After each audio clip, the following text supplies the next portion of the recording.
नमस्कार, मैं हूं आलोक जोशी और आप देख रहे हैं आलोक अड्डा। और आलोक अड्डा में आज हम बात करेंगे बच्चों की, उन बच्चों की जिन्हें इम्तहान देना है, उन बच्चों की जो ज़िंदगी के महत्वपूर्ण मोड़ पर खड़े हैं। वो बच्चे जो इस वक्त इस दुविधा में हैं कि अपनी जान बचाएं या अपना एक साल बचाएं। भारत की सरकार कह रही है कि साल बचा लो। मुझे लगता है सरकार को उनकी जान की परवाह करनी चाहिए और इसीलिए मैं भारत सरकार से पूछ रहा हूँ, मोदी जी की सरकार से पूछ रहा हूं कि बच्चों की जान क्यों लेना चाहते हो सरकार? क्यों ये सवाल मैं उठा रहा हूं, इस पे मैं आगे बात करूंगा। लेकिन उससे पहले मैं आपसे एक आग्रह करूंगा, अगर अभी तक आपने मेरा यूट्यूब चैनल वन आलोक जोशी सब्सक्राइब नहीं किया है तो सब्सक्राइब का बटन दबा दें। इस वीडियो के लिंक अपने मित्रों परिचितों के साथ जरूर शेयर करें, इसे लाइक भी करें और साथ में घंटी बजाएंगे यानी नोटिफिकेशन आइकॉन ऑन करेंगे तो और अच्छा रहेगा, ताकि आपको खबर मिल जाए कब मैंने नया वीडियो बनाया या कब मैं लाइव आया। ये वीडियो आप सत्यहिंदी.com पर देख रहे हैं, जो एक मुहिम है सच की आवाज़ को बुलंद करने की, उसको मजबूत करने की। ऐसे वक्त में जब सच कहना बहुत मुश्किल हो गया है, सत्यहिंदी.com के साथ जुड़ना आपके लिए बहुत ज़रूरी है। बहुत तेज़ी से सत्यहिंदी.com की सब्सक्राइबर संख्या बढ़ रही है, फॉलोअर बढ़ रहे हैं, लेकिन अब सत्यहिंदी.com में सदस्यता योजना खुल गई है। आप सदस्य बन सकते हैं। सदस्य बनने के लिए कुछ फीस चुकानी होगी और सदस्य बनने से आपको क्या मिलेगा, ये ब्यौरा इस वीडियो के डिस्क्रिप्शन बॉक्स में एक लिंक पे है, उसे आप क्लिक करेंगे तो आपको सब कुछ पता चल जाएगा। और अब बात करते हैं जॉइंट एंट्रेंस एग्जामिनेशन यानी IIT में भर्ती के लिए होने वाले JEE और मेडिकल के लिए होने वाले NEET यानी नीट की। ये दोनों इम्तहान नेशनल टेस्टिंग एजेंसी करवाती है, जो HRD मिनिस्ट्री, जिसको अब शिक्षा मंत्रालय कहा जाने लगा है, उसके तहत आती है। देश भर में 20 लाख से ऊपर बच्चे, 10 लाख के आसपास बच्चे IIT के JEE में बैठते हैं और 15-16 लाख बच्चे बैठते हैं नीट में। इन सब के लिए एडमिट कार्ड डाल दिए गए हैं ऑनलाइन और ये इम्तहान 1 से 6 सितंबर तक JEE का होना है। उसके लिए कहा गया है कि आप अपने एडमिट कार्ड डाउनलोड कर लीजिए और सेंटर पर पहुंच जाइए। तमाम छात्रों के मन में आशंकाएं हैं इस कोरोना काल में, घर से निकलना जहां मना है, और ये उसी उम्र के लोग हैं जिनको घर से बाहर निकलने को मना किया गया है, हिदायत दी गई है।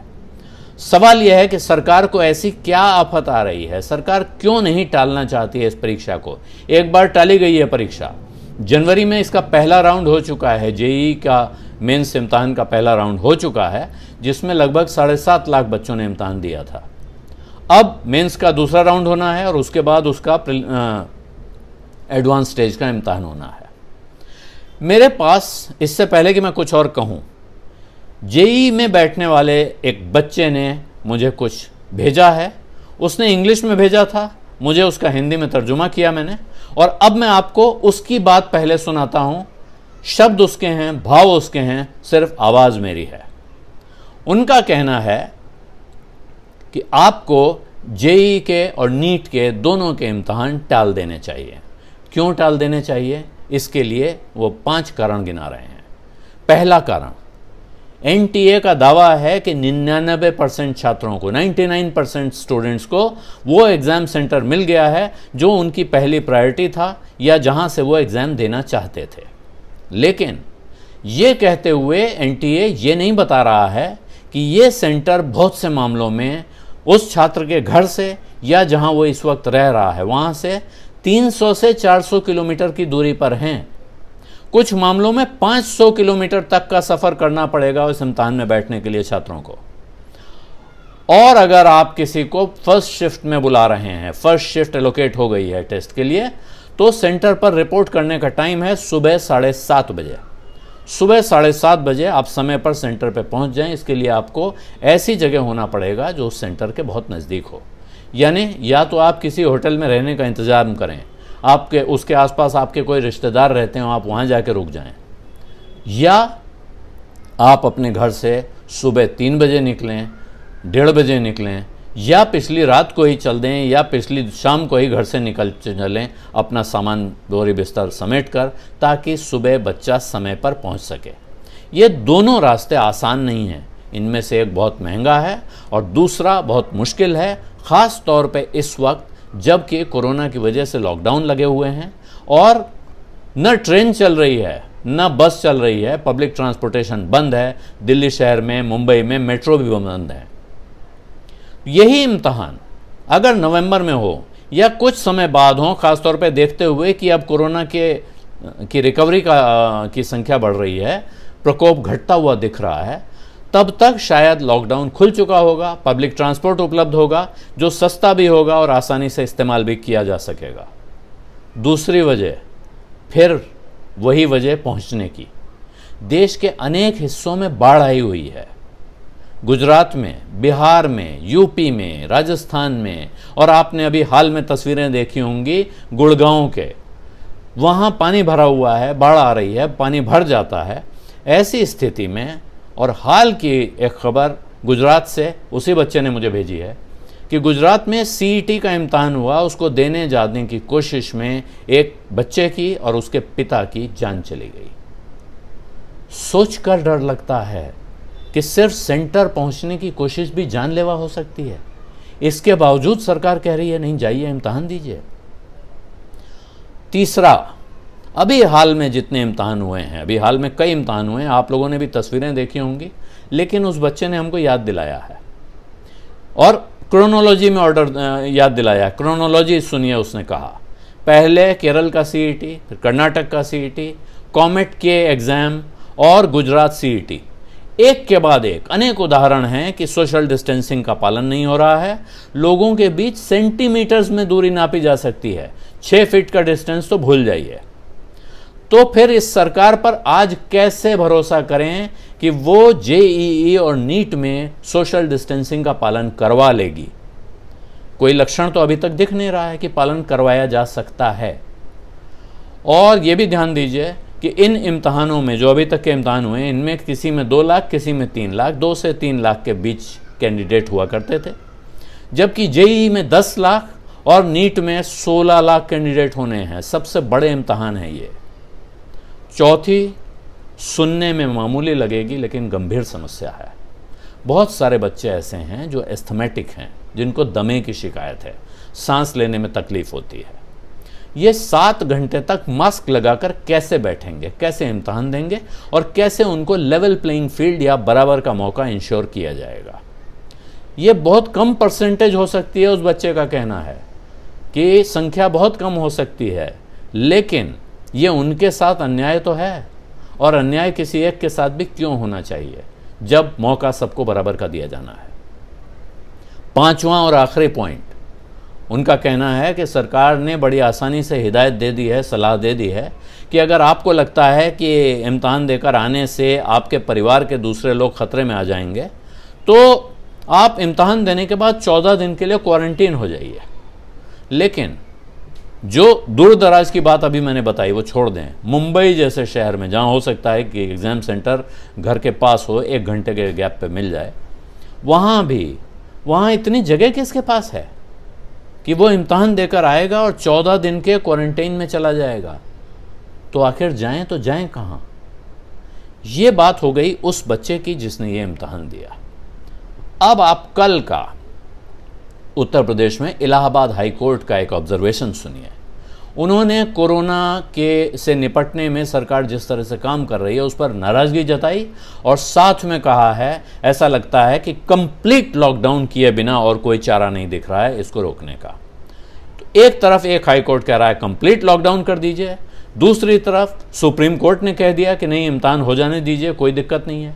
आपने सीबीएसई का इम्तहान पोस्टपोन कर दिया, कैंसिल कर दिया, स्टेट बोर्ड्स के इम्तहान कैंसिल कर दिए, आपने यूनिवर्सिटी के इम्तहान कैंसिल कर दिए। फिर आईआईटी जेईई में ऐसी क्या ख़ास बात है, क्यों इसका इम्तहान कैंसिल नहीं हो सकता है, क्यों नीट का इम्तहान कैंसिल नहीं हो सकता है? सवाल ये है, और ये सवाल सरकार से है, ये सवाल सुप्रीम कोर्ट से भी है। क्यों बच्चों की जान के साथ खेल रहे हैं आप लोग?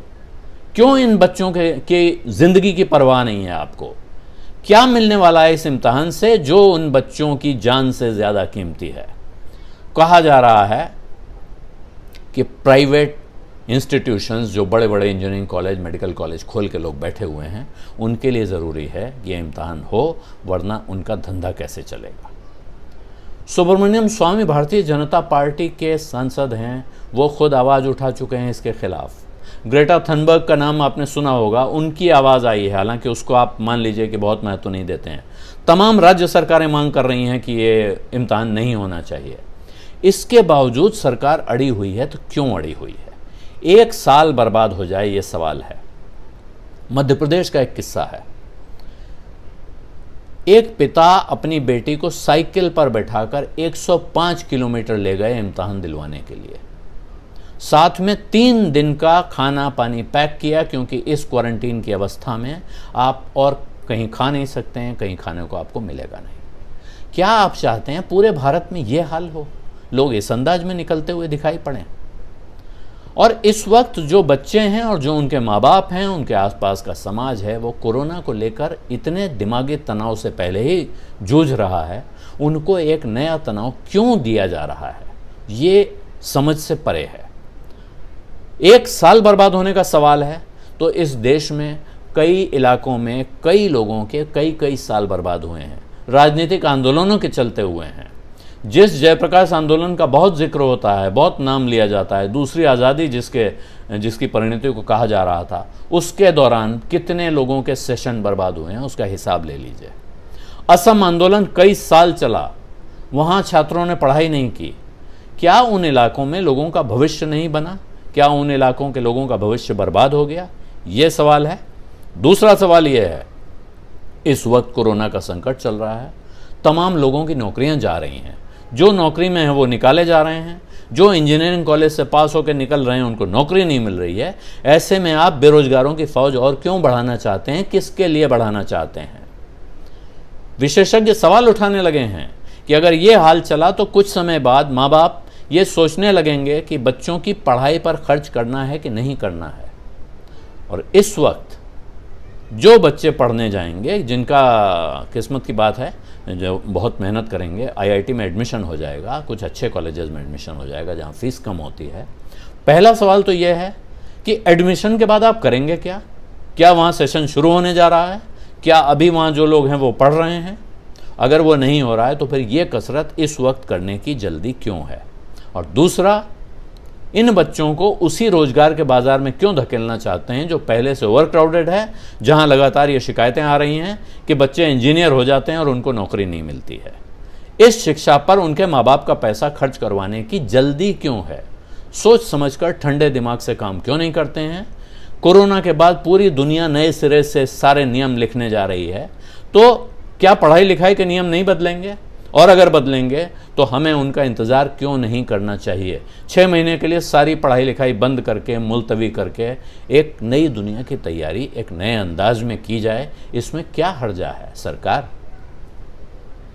इसी के साथ मैं इजाज़त चाहता हूं। आपसे आग्रह करूंगा एक बार फिर, अगर आपने मेरा यूट्यूब चैनल वन आलोक जोशी सब्सक्राइब नहीं किया है तो सब्सक्राइब का बटन दबा दें, साथ में घंटी बजा दें ताकि आपको खबर मिल जाए जब नया वीडियो आए या जब मैं लाइव आऊँ। और इस वीडियो को शेयर भी कीजिए अपने मित्रों के साथ और इसे लाइक भी कीजिए। धन्यवाद, नमस्कार। सत्य हिंदी के और वीडियोस को देखने के लिए हमारे YouTube चैनल को सब्सक्राइब करें और सीधे नोटिफिकेशन पाने के लिए बेल आइकन दबाएं।